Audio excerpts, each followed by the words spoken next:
Boa noite a todos.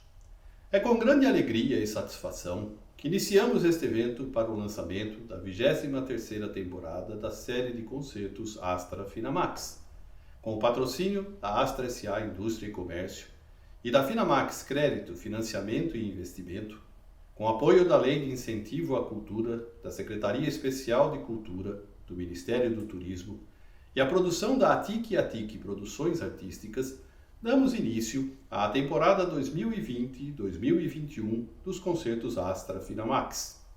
Como de costume, na verdade não será como de costume. Em meio a um cenário tão desafiador como o que estamos vivendo, após o surgimento da Covid-19, estamos retomando o projeto com uma nova roupagem, para que possamos manter nosso compromisso de democratizar o acesso à cultura.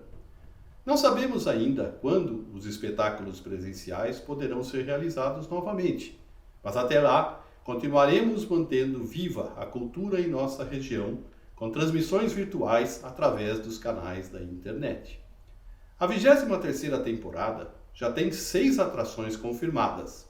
Além do Grupo 5, que fará a apresentação de hoje, a programação inclui ainda Cavalaria Rusticana, ópera em um ato, de Pietro Mascagni, Grupo Corda, com o repertório de tango de Astor Piazzolla, com a participação de dançarinos de tango, estreia do duo Voz e Violão, com Fábio Zanon e Vinícius Attic, Ensemble Guarani, com o repertório especial de Natal e a Orquestra Jazz Sinfônica.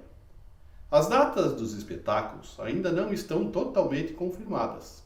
Acompanhe no site Concertos Astra Finamax e nas redes sociais do projeto para mais informações. Importante salientar que o total arrecadado com a bilheteria deste espetáculo será revertido à Fundação Casa da Cultura, ao Instituto Luiz Braille e ao Coral Infanto Juvenil Pio X, todos de Jundiaí. Mas como todos já perceberam, desta vez não há bilheteria.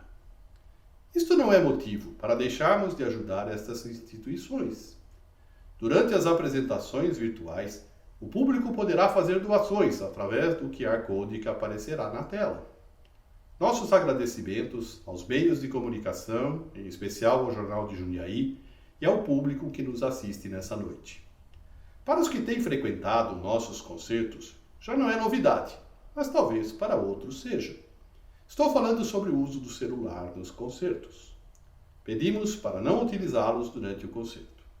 Opa, desta vez é diferente. Pedimos para que não desliguem seus celulares e que acompanhem o concerto até o final. Se gostarem, postem nas suas redes sociais e marquem a hashtag Concertos Astra Finamax.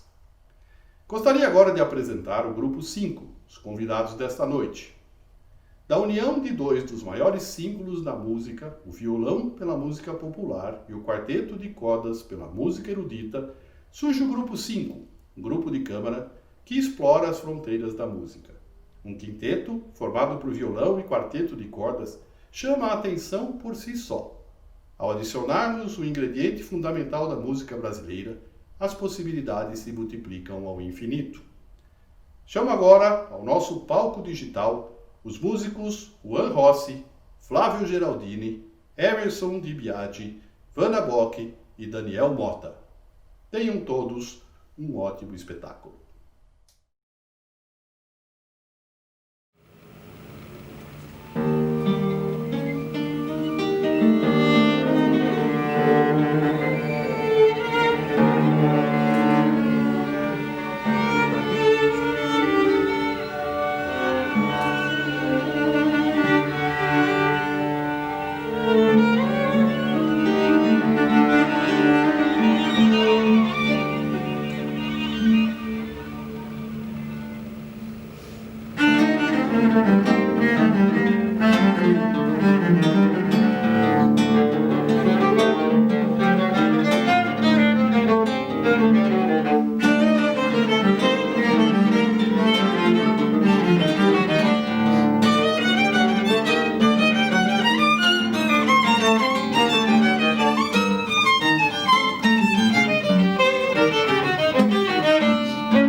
Sejam todos muito bem-vindos à abertura da temporada, da 23ª temporada de concertos Astra Finamax. Nós somos os 5, nós tocamos a primeira das 5 danças mundiais, 5 Five World Dances de Serge Assad, e nós vamos tocar agora mais 2 dessas 5, né? A Celta e logo em seguida a América Latina. São danças que inspiradas na influência, né, na vivência que o Serge Assad, a família Assad tem, né, na sua posição, na sua história, né? Eu acho que ele marca bem de onde vem a família Assad, como eles lidam com o mundo, como eles interagem com o mundo, de um ponto de vista de um compositor brasileiro, né? Um dos mais importantes violonistas que a gente tem. Então a gente continua agora com Celta e depois Latin America.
E agora, a gente volta, depois de fazer essa viagem pelo mundo, a gente volta para a América Latina pela parte do norte.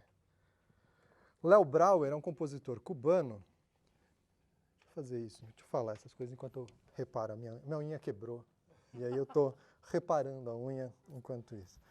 Léo Brauer é um compositor cubano, violonista. Ele é provavelmente o compositor violonista mais importante da segunda metade do século XX. Ele está vivo ainda, tem 81 anos.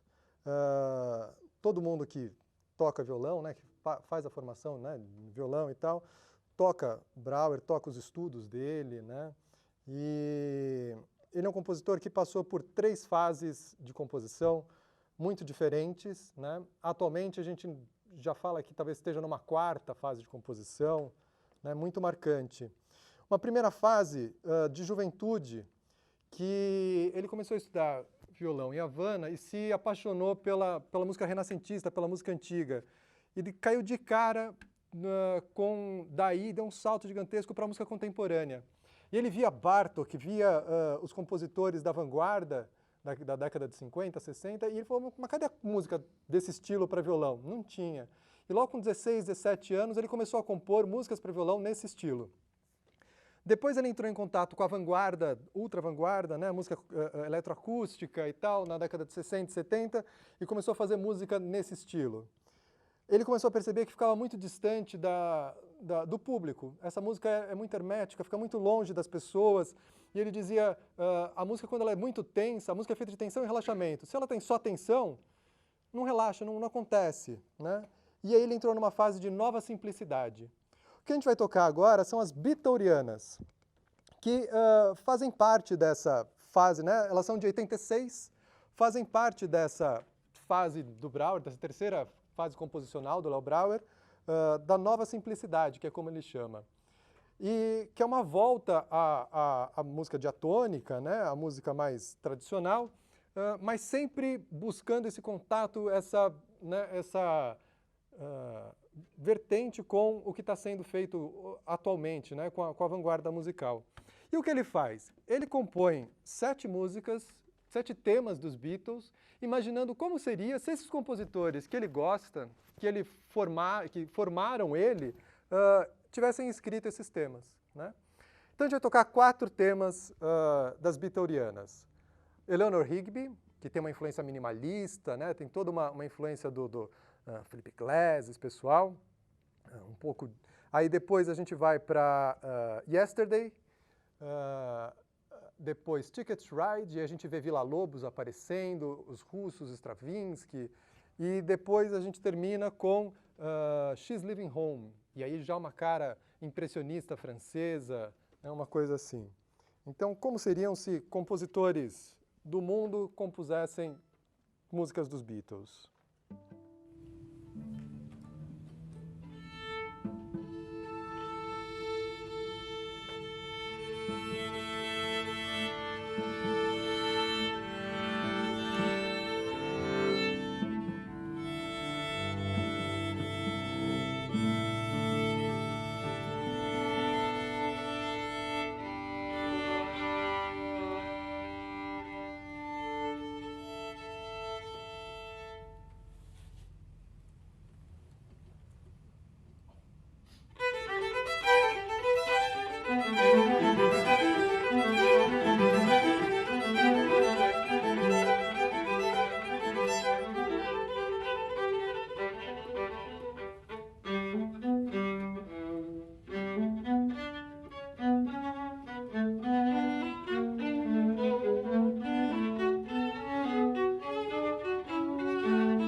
yesterday.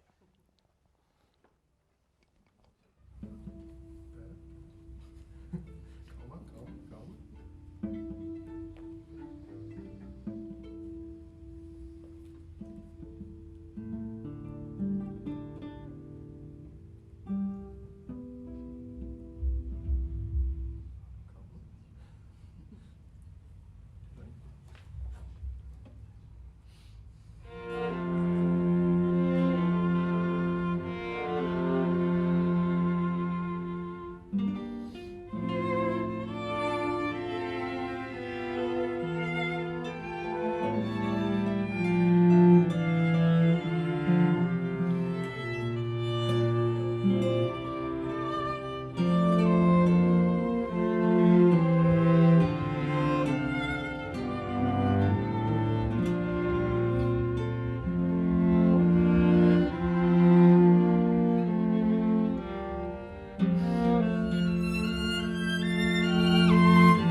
Uma das coisas que o grupo surgiu pesquisando o repertório, né, para essa formação.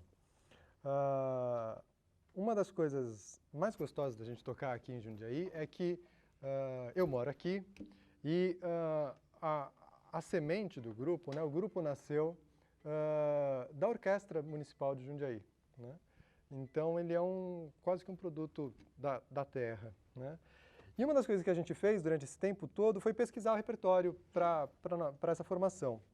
Uma das coisas que a gente percebeu, levantando o repertório, é que faltava música brasileira para essa formação. E a gente começou a correr atrás de compositores para preencher essa lacuna do repertório. Uma vez a gente foi tocar em Piracicaba, fazer o lançamento do nosso primeiro CD, que vocês podem encontrar nas plataformas digitais, aproveitando que vocês estão no YouTube, no Facebook e tal. Já procura lá o Violão e o Quarteto de Cordas. Tem no YouTube, tem no Spotify, tem no seu streaming favorito, um disco de capa azul. A gente estava fazendo o lançamento desse lá em Piracicaba, e aí na saída do concerto vem o Ernest Mali, um dos grandes compositores brasileiros que nós temos, e entrega para a gente um envelope e fala, não, esse aqui é o diálogo que eu escrevi para violão e orquestra de cordas e que eu acabei de fazer uma versão para quarteto de cordas. E entregou para a gente em mãos, né, essa versão que ele tinha acabado de fazer. E aí a gente pegou essa partitura, começamos a estudar e a gente vai fazer a estreia dela, né, a primeira vez que a gente vai tocar em público, o diálogo de Ernest Mali. É diálogo por quê? Porque, como o violão tem uma forma de produção de som e uma potência sonora, né, muito diferente dos outros instrumentos, a maneira mais fácil da gente equilibrar isso é toca o violão, toca o quarteto, toca o violão, toca o quarteto. A gente cria um diálogo. E aí ele começa a brincar com isso, né? Ele começa a fazer esse diálogo acontecer entre todos os instrumentos.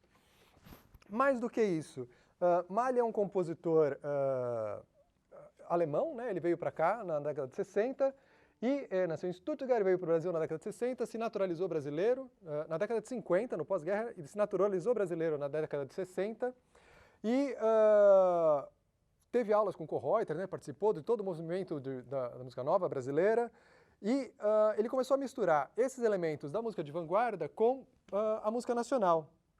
E aí a gente vê nesse diálogo, por exemplo, um monte de coisas acontecendo que parecem um monte de coisas, né? Música tonal, música improvisada, e começa a soar quase como uma moda de viola, uma música caipira bem diferente, bem estranha. Dá pra gente falar assim que é quase uma música sertaneja, uma música, né? Uma moda de viola atonal, totalmente, né, das esferas. Então, diálogo de Ernest Mali.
nosso disco, nós temos a integral do Sérgio Assad, que abriu o nosso programa de hoje, com as 5 Five World Dances e a Central do Brasil, e 2 músicas que foram dedicadas para nós, encomendadas por nós, né? A primeira delas, de André Memari, chamada Dois Retratos de um Brasil Despedaçado. Ela é uma música de 2017, né? E a gente já vivia uma situação bastante complicada e cabe muito bem para esse momento, né? Porque, apesar de nós estarmos sem máscara aqui, por exemplo, né, toda a técnica que está aqui está paramentada, né? A gente não pode chegar perto de ninguém, a gente não pode ficar junto de ninguém, então é um momento muito estranho, né? Não ter plateia, a gente não sabe direito quantas pessoas estão assistindo a gente agora ou não, e daí a gente vai parar de tocar daqui a pouquinho, isso vai continuar e o número de views vai ficar crescendo, então é uma plateia que não para e a gente não vê ninguém, a gente está tocando para a técnica que está aqui, para as câmeras, né? É uma coisa muito estranha. E nessa situação absurda que a gente vive, né, com a pandemia correndo solta e a gente não consegue conversar com a pessoa do lado, a gente não consegue sentar mais para se entender, né? É um Brasil que vai se despedaçando. E o Memari traz para a gente um alento, na verdade, né? Ele foi um garoto prodígio no piano e cresceu e virou um dos enormes compositores que a gente tem. E, além dele ser fantástico, ele está o tempo inteiro no ombro dos gigantes, né? Então, a gente vê passando pela música dele, Bach, Monteverdi, e depois Villa-Lobos, e Chiquinha Gonzaga, e Ernesto Nazaré, e o jazz, e a música popular, né? Então, ele vai dando um caminho para a gente, que o único jeito que a gente tem de sair disso aqui é da gente se encontrar em nós mesmos, né? É da gente estar junto de novo. Então a gente está vendo o Brasil despedaçando no meio das nossas mãos, quando na verdade a gente tem que pegar ele nos braços e juntar de novo, né? Tem que dar jeito, não tem essa. Dois Retratos de um Brasil Despedaçado, de André Memari. Com um lazinho antes.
muitíssimo obrigado a todos vocês que estão acompanhando até agora. Temos interações de vocês, olha que legal. Me disseram que tem um comentário. A Rosália Ferraz, ela gostaria de saber onde vocês estudaram, com que idade começaram e as influências no Nossa.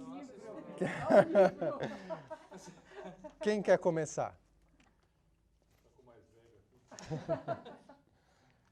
Então, eu comecei com violino, né? A gente tenta esconder isso, mas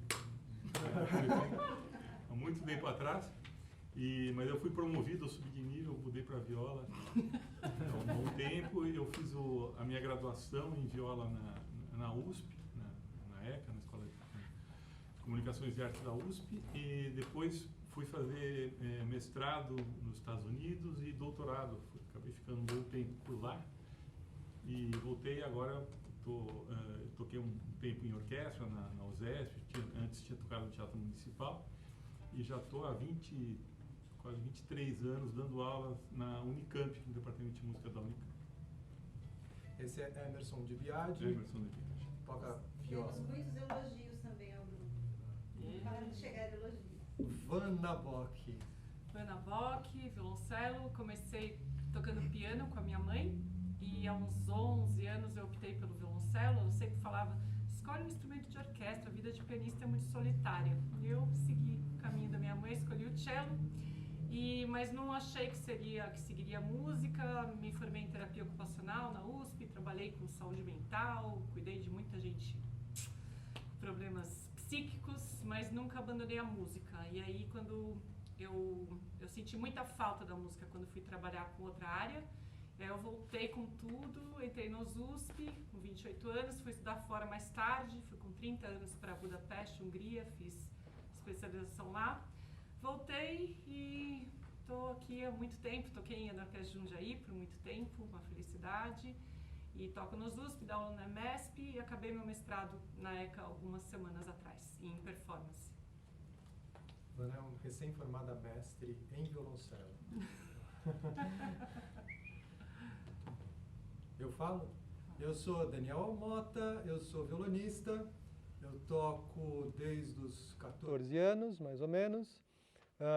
Eu me formei bacharel em violão pela FAAM de São Paulo. Depois eu fiz um mestrado em musicologia na Unesp. Musicologia simplificando, tudo isso que eu estou falando aqui no meio, como a gente estuda como que faz para ficar falando essas coisas aqui no meio. Aí eu fiz mestrado em musicologia na Unesp, depois eu fui para Espanha, aí eu fiz um mestrado na Espanha em performance de violão clássico e voltei de lá, fiz uma especialização na FGV sobre economia criativa e cidades criativas. Atualmente eu sou doutorando na Unicamp sobre cidades criativas e economia criativa, que eu vou falar daqui a pouco o que isso significa. Eu sou Flávio Geraldini, também comecei com piano aos 6 anos de idade e aos 9 passei para o violino e cheguei a dar aula aqui também, na Escola de Música, aqui em Jundiaí. Toquei 22 anos no Teatro Municipal de São Paulo e hoje em dia eu sou espala da Orquestra Jazz Sinfônica Brasil. Eu sou o Juan Rossi, estudo violino desde os 8 anos de idade e infelizmente eu não fui promovido a viola. Ainda dá. Ficando no violino e acho que eu talvez esteja velho para viola, não sei. Tem idade ainda não. Eu nunca tarde, pelo menos é a esperança última que morre, né? E eu estudei mestrado na universidade, não sei qual é a câmera que tá, vem para cá, vem para baixo. Na Universidade de Mozarteum de Salzburg, na Áustria. Fiz um mestrado lá, fiquei durante uns 4 anos e eu já toquei na Orquestra Sinfônica Municipal de São Paulo, toquei na Orquestra de Jundiaí também agora estou dando aula num projeto de ensino de música na cidade de Barueri e faço parte do grupo de Câmara de Barueri, do 5, e é isso. Bom, por que eu falei que eu ia explicar o que significa essa história de economia criativa? Está na moda, né, economia criativa. E a série de concertos da Astra acontece há 23 anos já, graças às leis de incentivo, né? Principalmente a Lei Rouanet, que agora é a Lei de Incentivo à Cultura, e ao PROAC, que é o Programa de Ação Cultural do Estado de São Paulo. Essas leis não são só importantes para que a gente toque e que a gente se apresente, né? Mas elas têm uma importância, elas são essenciais para que centenas, milhares de produtores, iluminadores, cenógrafos, técnicos, né, além dos músicos, consigam trabalhar, né? Porque o mercado cultural no Brasil, ele sempre foi estrangulado e pequeno, e nos últimos anos ele tem sido destruído, né? Voltando a falar um pouquinho do Brasil despedaçado, né? A gente entrou nessas de destruir a cultura, de atacar a cultura, de bater na cultura o tempo inteiro, e a gente não percebe que isso quer dizer bater em nós mesmos, né? É destruir aquilo que a gente tem de único, de essencial, aquilo que faz a gente ser o que a gente é, né? Então, fora nós 5 aqui, tem uma dezena de pessoas que vocês não estão vendo e que vocês não vão ver, porque a gente trabalha no escritório, a gente trabalha na cotidiana, que está trabalhando por causa dessa economia criativa, né? Dessa economia que é gerada a partir da criatividade e da inovação, né? Da cultura, né? É essencial que a gente consiga resgatar o contato. Nós 5 aqui temos opiniões completamente diferentes em vários assuntos, né? Mas a gente só consegue tocar porque a gente consegue olhar um para o lado, um para o outro e gostar de estar junto. E gostar de aprender a equilibrar as diferenças e fazer a coisa acontecer. É o melhor que a gente consegue fazer, é o melhor que a gente tem para fazer, né? É estar junto, é tocar junto e é explorar junto. Bom, nessa vertente, né, de inovar e de fazer, Paulo Bellinati escreveu para a gente a Embolada, né? Também está no nosso disco, que vocês podem ouvir, e se vocês quiserem, entre em contato com a gente, que eles estão à venda. Um item de colecionador, uma coisa... Vocês podem falar daqui 5 anos, falar, nossa, isso aqui toca música, né? A pessoa fala, como? Eu não sei, mas toca, falaram que toca, né? Onde que faz? Não sei. Bota na internet aí e ouve, né? Bellinati, ele mandou as partituras para a gente, ele foi em alguns ensaios, e ele falou que a história dessa música surgiu de um pedacinho que a gente toca lá na frente, que é um...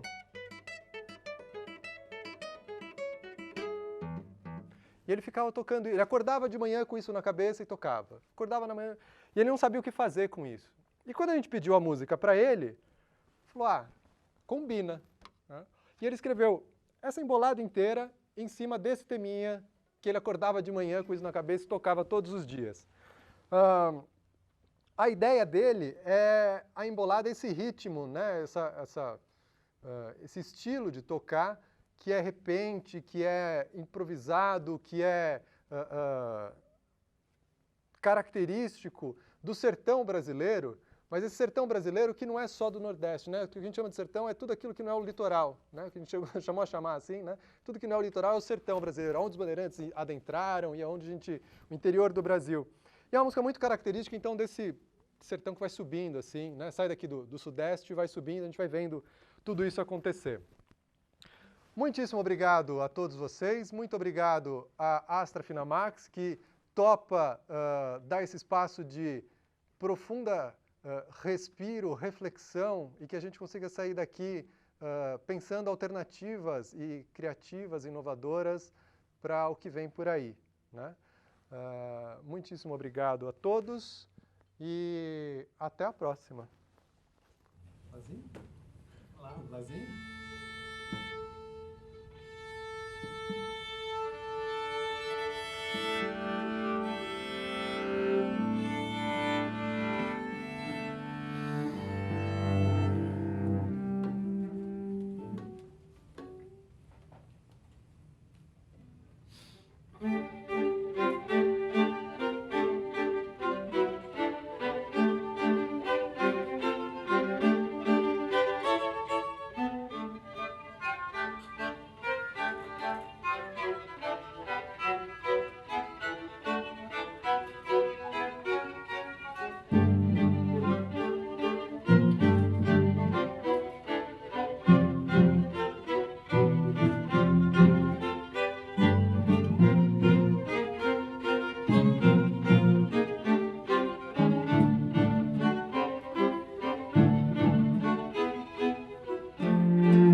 Música